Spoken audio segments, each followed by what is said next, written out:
Hello, I'm Mandy, and let's see what we are making today.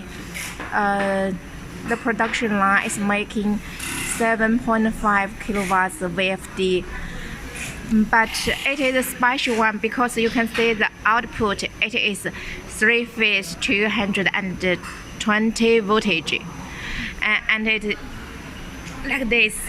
This is semi-finished, and this one is heavy.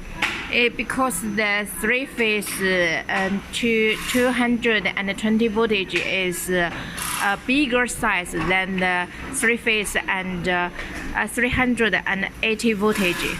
So let's say the terminal is here. For this RST is for the input and UVW for the output. This is the control board, and this is the keypad, and you can put it here, and or pull out. It's very easy and flexible for use. And also some part of the terminals. There are lots of semi-finished and waiting for the testing.